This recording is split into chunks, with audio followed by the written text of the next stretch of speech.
This is The Big Breakdown, a long look back at some of the biggest stories we're covering for you at the Hidden Killers Podcast and True Crime Today. This is the Hidden Killers Podcast with Tony Bruschi and continuing coverage of the case against Rex Heuermann. Otherwise affectionately known as the Gilgo Beach Killer or the Long Island serial killer, allegedly. Lots of new information coming out. More so, I think, to scratch our itch of what the hell was going on in that house, because that's what we've been speculating on since he was arrested. Of course, his house, Massapequa Park in New York, looked kind of like a hoarder's house, to put it lightly. Kind of surprising for a guy that's somewhat a skilled and respected architect in New York City to be living in such a situation. It was kind of a little bit incongruent. But we also wondered, okay, if he's doing all these things and he has this weird basement that has all sorts of weaponry in it and allegedly child porn and all sorts of horrible things, a manifesto on how to kill people, what's going on there? What's going on with the wife, Assa? They've been married for decades. What about the kids? Did they know what was going on? And the new Peacock documentary that came out that was produced by G-Unit Productions, yes, G-Unit, 50 Cent, it dives into this, and it goes into great detail. We hear Assa in her own words. We hear the daughter, we hear the son, we hear a lot of people come out and discuss what life was like with Rex. Joining me to discuss, Robin Dreek, retired FBI special agent, chief of the counterintelligence behavioral analysis program. There's a lot to unpack here with Rex and what was known and what was not known. I'm going to start with Assa, because Assa is one that she filed for divorce early on.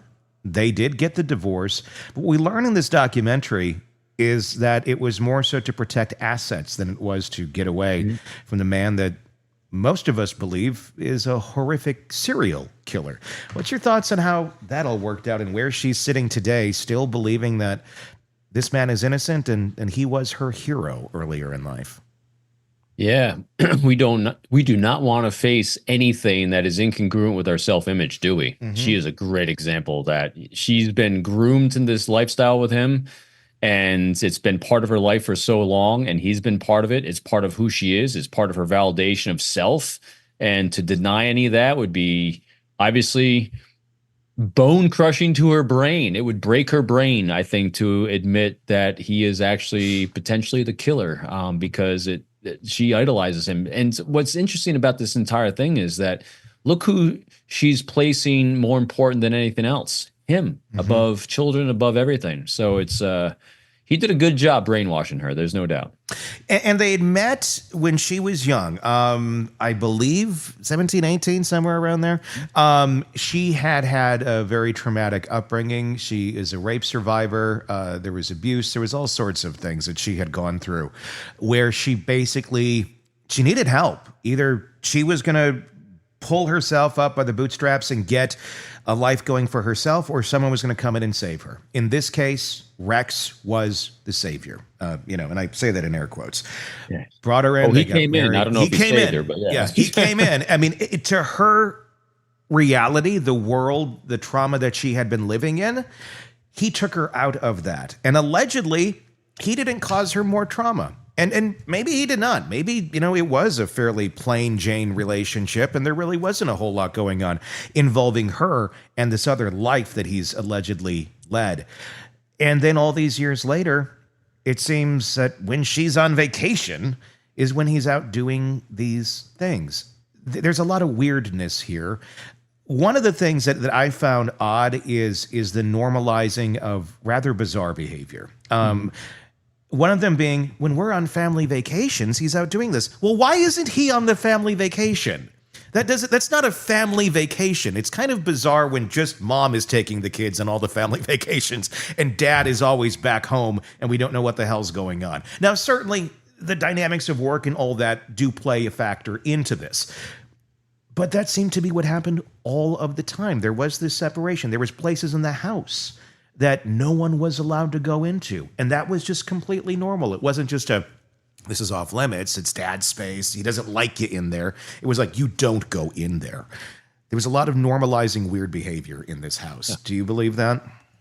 100%. So he rescued her from an unhealthy life of trauma and then renormalized her into his life of secrecy and lack of transparency. And so that became her new normal, which was better than her old normal. So in her mind, it's a step up. He saved her. That's why he's a hero to her. But he normalized all these unhealthy behaviors of lack of transparency. Remember, I keep saying it repeatedly. Open, honest communication, transparency, and vulnerability are the three pillars of trust that I believe we all need if we're going to have healthy relationships. And that lack of transparency, secret places, times with unknown things going on, he normalized that at a very, very young age in their relationship. So it became part of the norm. And so when they have kids, that's also then part of the norm. It's just the way mom and dad do things. It's the way our family does things. It becomes part of the little insulated family normal. So doesn't surprise me at all. Do people like this, probably depends on the human, but someone like Rex Heuermann, who essentially groomed Assa and the family to believe one thing one way. This is how it works, and this is how we're going to do things. Are they doing that on a conscious level? Is it, I better make them think this so I can get away with that? Or is it just who they are? They have to present things this way because this is just how they operate. It's not necessarily nefarious how a healthy individual would have to sit down and go, how am I going to convince someone of this? An unhealthy individual would just naturally be able to do that because it's just, well, this is how life has always worked out for me. It's just, it's how my motor runs, if you will. So I'm going to liken this to alcoholism, believe it or not. Okay. In the sense that what happens is with someone that's a deep-rooted severe alcoholic, their entire existence revolves around thinking about alcohol and how to hide that amount of drinking they're doing from everyone in their lives. And so it's not necessarily a conscious thought. It just becomes who they are of how to duck out of here, how to have a private stash here, how to have a behavior here that's hidden from over here. And so it becomes part of their entire existence about how to live a secret life within a life that's exposed to everyone. And so it's not necessarily a conscious thought. It's a habit of secrecy. It's a habit of betrayal, of hiding themselves even from themselves, but definitely from the world around them, so they can put up a false front, so they can look normal to the world around them and healthy to the world around them, as they have a subculture in their own mind that it's thoughtful, but at the same time it's habit. And that's I think a big differential between a healthy person and a very broken person. Yes. It's just, the prism, the operational, it's a different operating system. If we're all operating on Windows 95, which I feel like most of us still are. I haven't heard that in a long time. Still get the blue screen of death every now and then. Yes, and it's the blue like screen of death. Control Alt to delete. Exactly. Just unplug the thing. Like, let's reset. And think about it, everything I just said too is a total lack of transparency and openness. And so I always, with all the behavioral skills, tools, and techniques we talk about, and I train people all the time on, they always say, well, isn't that just manipulation? I said, the greatest counter to any sort of manipulation or even influence or persuasion where there's covertness involved is just be transparent. Transparency is the greatest mitigator for unhealthy behaviors. Because if you're unwilling to be transparent with your behavior, maybe you really should second guess the behavior you're having, because that will keep it from being unhealthy. Because once you start going down the unhealthy path and becomes part of your normal, it becomes easier the next time, and then easier the next time. And then you get into a pattern of unhealthy behavior. And what you're now doing is you're normalizing that behavior to that environment. You're grooming your environment to your unhealthy behavior. If you just started with transparency at the beginning, you avoid it at all. You avoid it entirely. I know I'm pie in the sky, Robin, very optimistic, rose-colored glasses. But hey, I got reps doing this shit. Yeah. It's the way it works. No, it very much is. And Rex operated a certain way. I think one of the most shocking parts about the Rex Heuermann case, the Gilgo Beach killer, Lisk, whatever you want to call it, is when we're talking about baseline of a human being, a lot of it just go to ourselves. So how would I think about this? It's just kind of our natural reaction, and you got to put yourself in somebody else's shoes. We're talking about Rex Heuermann and his baseline. What kind of a baseline is it for somebody who completes the documents the way that he did, the documentation in his basement, his kind of manifesto or to-do list, if you will, it went into such great detail about what he needed to do, and just weird, like, little reminders for himself. And the fact that someone is capable of writing this stuff down and then going back to life and going to work as the architect and going out to Applebee's with the family or whatever the hell he was doing. These are some of the things that were on his planning list. Get sleep before hunt. Have story set. Check issues to avoid detection. His inventory, cutting tools, acid, hair nets, tarps, heavy rope. Things to remember. Hit harder. Consider a hit to the face or a neck for takedown.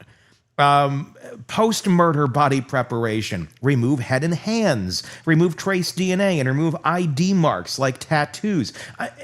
It goes on. And he's just like, typing this down in Word. And he had this list for like 20 years. What is going on with this human being that they can do this and go, yep, this is my to-do list. And then, like I said, go back and live normal life. That's a weird baseline of life right there. It's actually not surprising to me because this is what stalkers will do as well. They actually keep detailed notes on what they're doing because this is part of his, to me, this is part of his fantasy. It's not just how he positioned bodies. What serial killers do is they live out these fantasies. They position bodies, they keep trophies, they do certain things to live out the fantasy in their mind again. And so part of his fantasization is actually his note taking. So he can think about this.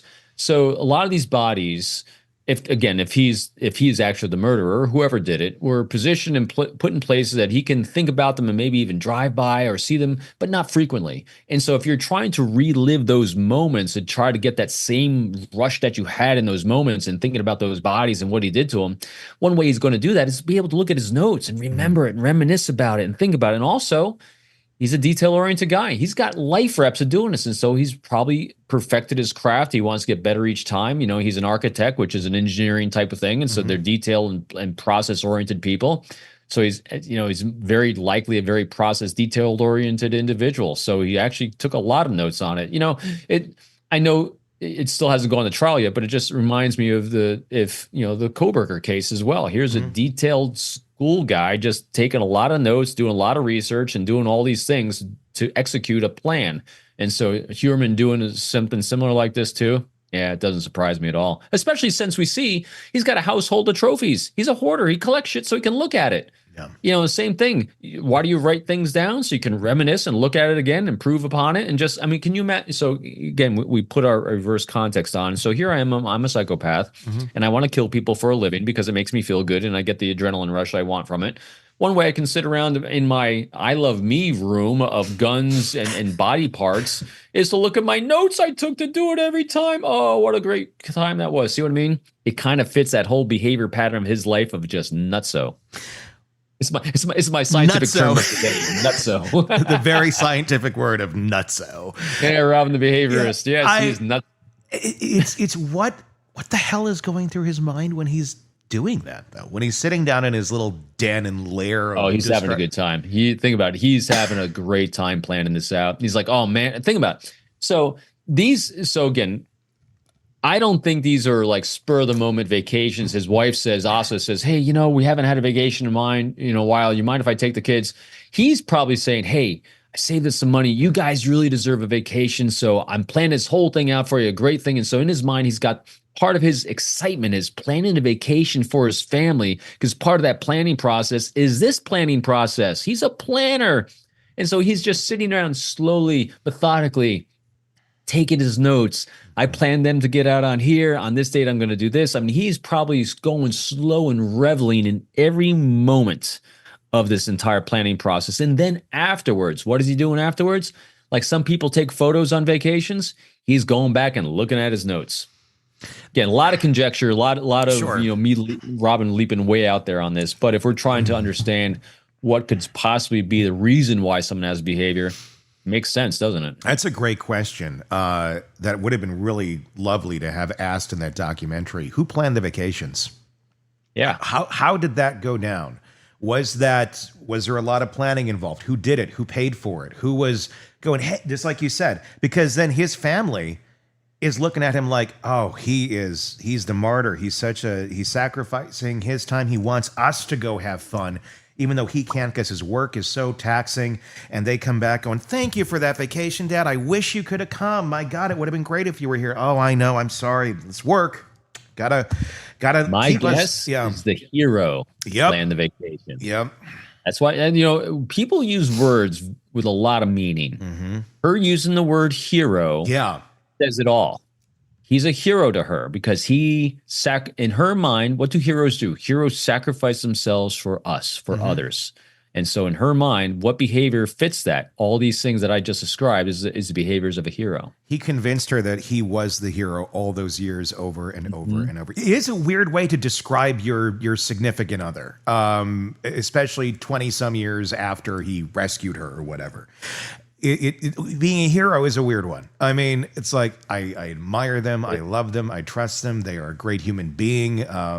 Just What you need for someone to cover your tracks, though. Too, yes, but if you are the hero, that's a new level. That's like you don't question the hero, and that seems to be kind of the home that they lived in. They didn't question what he was doing down there. They just, he's this good of a guy. That's the hero's lair. That's where the hero goes to a secret bat cave. Yeah. Except he's no looking kidding. at. I mean, just think about it. I mean, it's anytime people try to make these things overcomplicated, you're really working too hard at it. This guy's a simple animal. This simple animal had his den, as a predator wolf. He had his sheep around him protecting him. And to them, he's the hero. Want more on this case and others? Then press subscribe now and don't miss a moment of true crime coverage from Tony Bruschi and the Hidden Killers Podcast. This is the Hidden Killers Podcast with Tony Bruschi and continuing coverage of the case against Rex Heuermann. Welcome back to what might be the most chilling segment yet of our analysis with psychotherapist Siobhan Scott. What you're about to witness includes actual audio of Rex Heuermann calling from jail. I need to warn you, hearing the voice of an alleged serial killer speaking to his devoted wife, it's a little unsettling. It's not that he's saying anything crazy or horrible, it's the normalcy of it that makes it unsettling. It's what Assa Elrup says about their relationship that will disturb you. Before we play that footage and go into some analyzing with psychotherapist Siobhan Scott, let me provide some context that makes these phone calls even more significant. The conversations are taking place from the Suffolk County Jail in Riverhead, where Rex Heuermann has been held since July of 23. Every call from that facility is recorded. Every call is monitored. Rex knows this. Assa knows this. Yet they continue these conversations as if they're discussing what to have for dinner or any normal evening. Here's what wasn't happening in these calls. Any proclamation of innocence, any outrage at false accusations, any discussion of fighting the charges. Instead, we get mundane pleasantries in Assa's continued devotion. It's what defense attorneys call consciousness of guilt, when the absence of denial becomes more damning than any confession. Now, let me tell you something crucial about the timeline here. By the time these calls were being recorded, Assa had already visited Rex multiple times in jail. She's seen him behind glass, in shackles, wearing a prison jumpsuit. She's walked past protesters outside the jail, calling him a monster. She's heard the charges read in court, 7 women murdered over 3 decades. Yet she continues these calls with the same tone you'd use to check in with a traveling spouse. What's particularly revealing, and Siobhan Scott picks up on this immediately, is Assa's physical appearance by this point. The documentary shows a woman who appears to have deteriorated significantly since Rex's arrest. Her dental health, her grooming, her overall presentation, all showing signs of severe psychological distress. Yet she lights up when talking to Rex, transforms when hearing his voice. Here's something that didn't make it into our discussion but provides crucial context. Phone calls from Suffolk County Jail cost money. Lots of money. Talking about dollars per minute. With companies profiting from prisoners' contact with the outside world. Assa, who has no job, no access to bank accounts, and is battling cancer without health insurance, allegedly, is somehow finding money for the calls.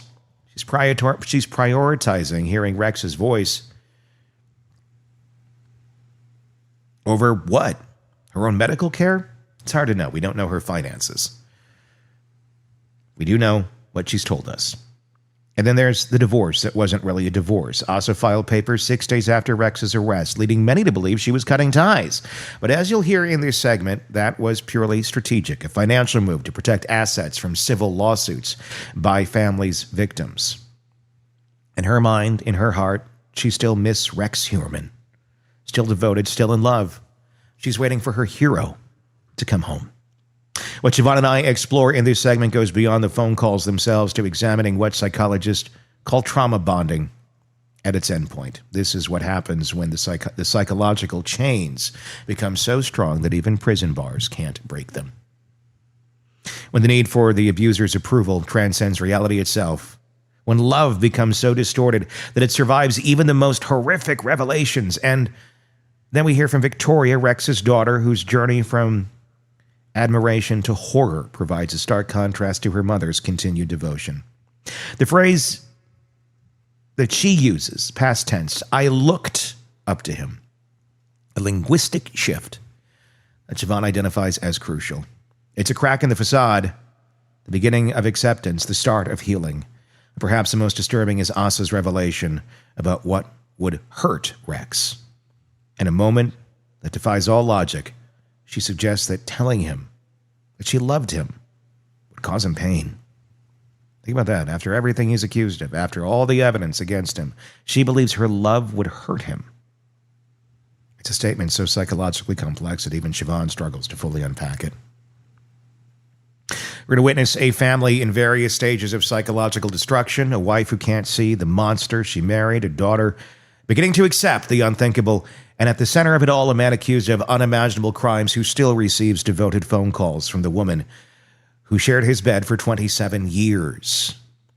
It's trauma, it's denial, and delusion crystallized into a few minutes of footage that will haunt you long after you've watched it. Here's a interaction where we actually hear from Rex. This is them on a phone call in the documentary. To accept this free call, press 1. To refuse this free call, press 2.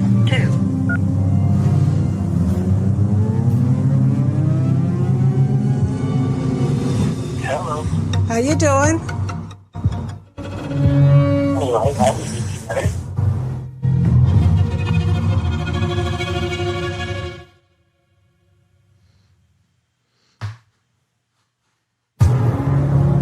The suspected serial killer Rex Heuermann remains in jail on murder charges. He's been held at the Suffolk County Jail in Riverhead since he was arrested.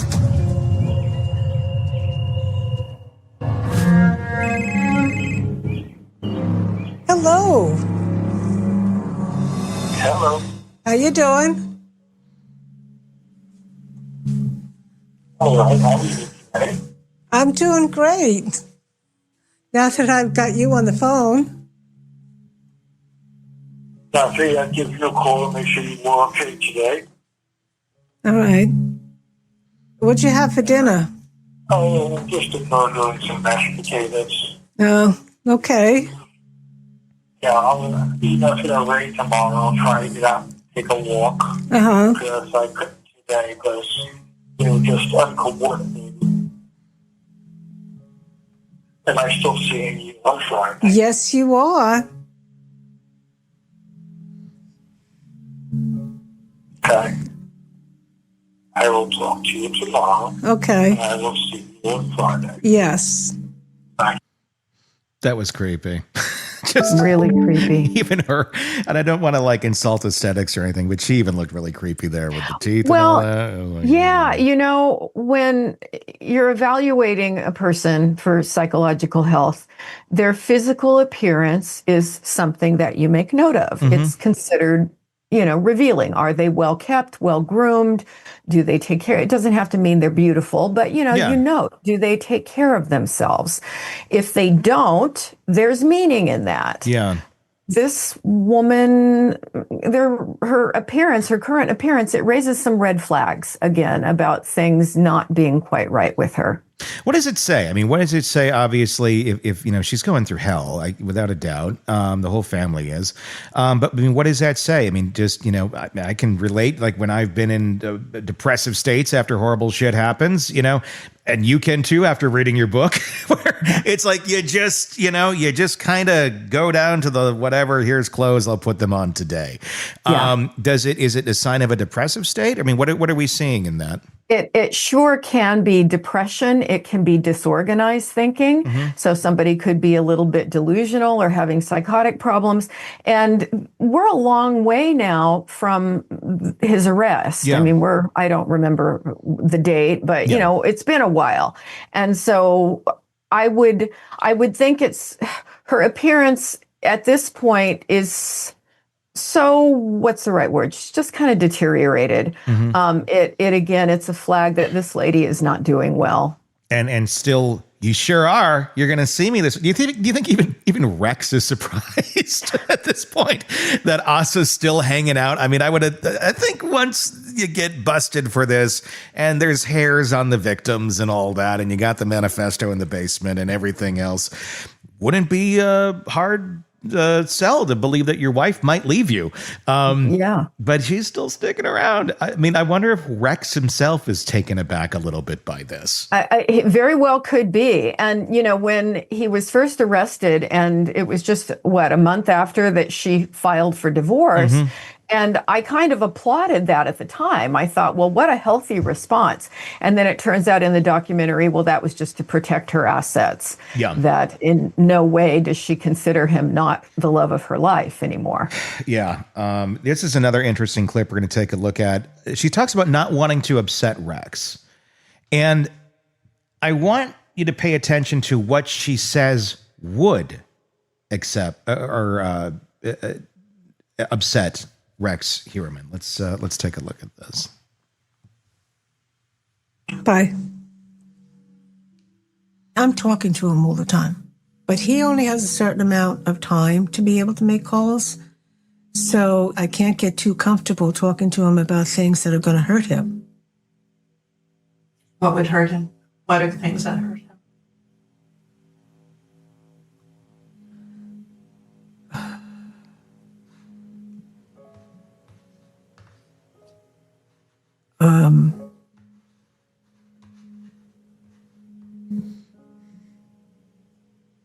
Telling him that I love him,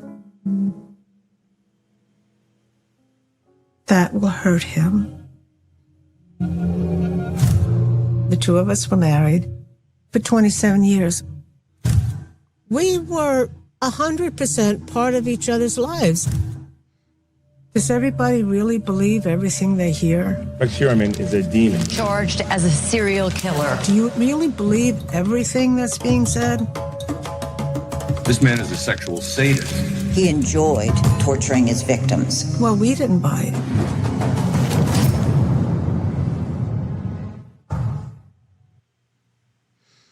Telling him that she loves him would hurt him. What do you get there? That's an interesting one, because clearly the way she's communicating to him shows her complete, utter dedication.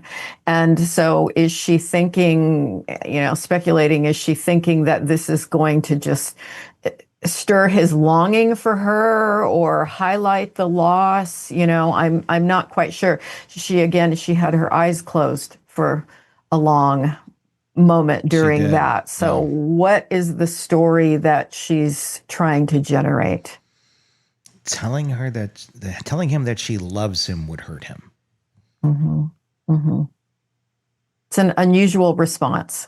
Extremely. And yeah, like that. Why? Because you're divorced, but you're still standing by him.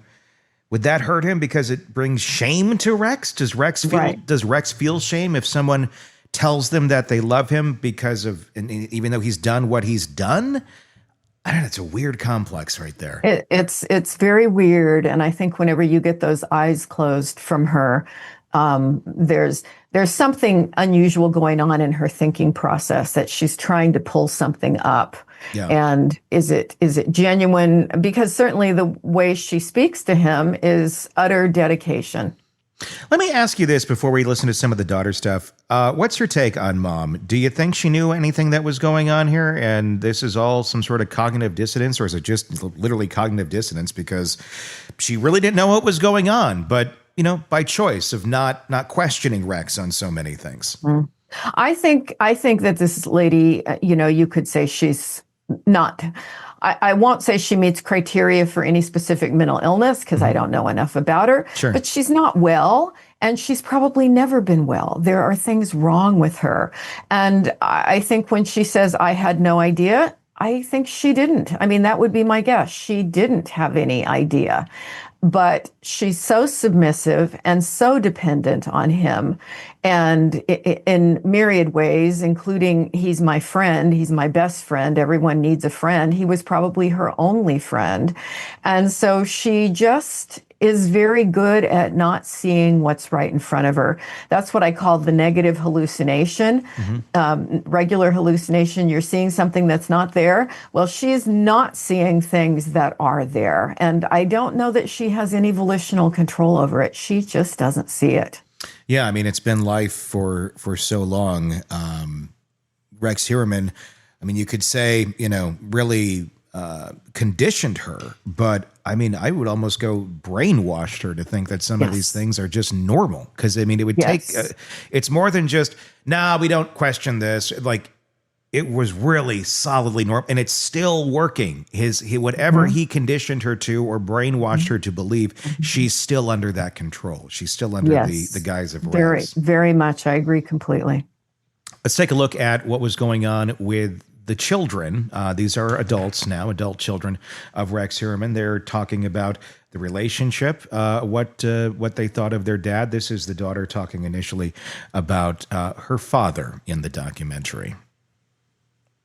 Starting when I was in college, he got some really big jobs, and he was very busy for a couple of years. And actually, I was honestly really inspired by my dad. I looked up to him. 1, 2, 3. Can you smile? That is. I felt like, damn, I have some really big shoes to fill. Yeah.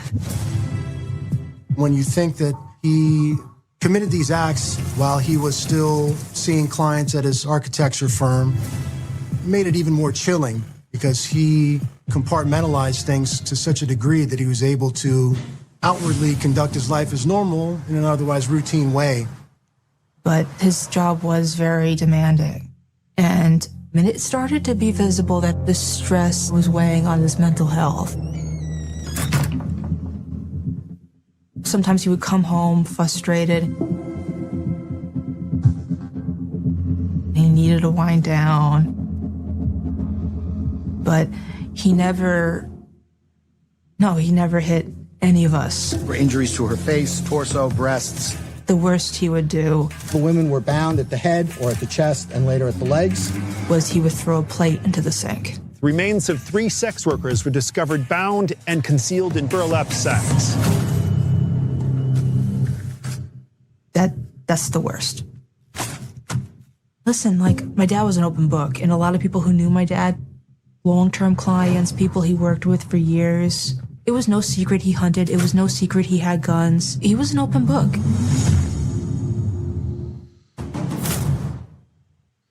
Is it surprising? Is it weird that the kids are describing him as an open book and the worst he did was throw a plate into the sink? Or is this common with people who are living this double life that they're able to really present completely different to those around them? It is, yes. That compartmentalization, I think, is kind of classic serial killer stuff.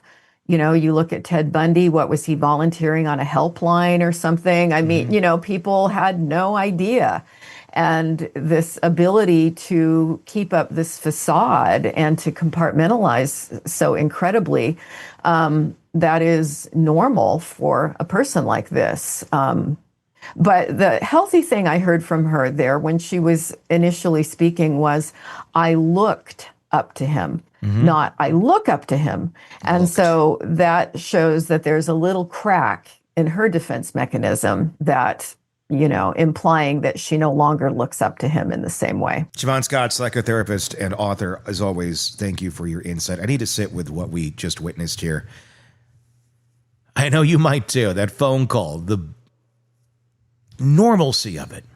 The normalcy Assa tries to inject into a conversation with a man accused of serial murder. Had potatoes today. It's almost more disturbing than if we heard someone screaming in accusations. But there's so much to unpack here that we didn't even touch on in this segment.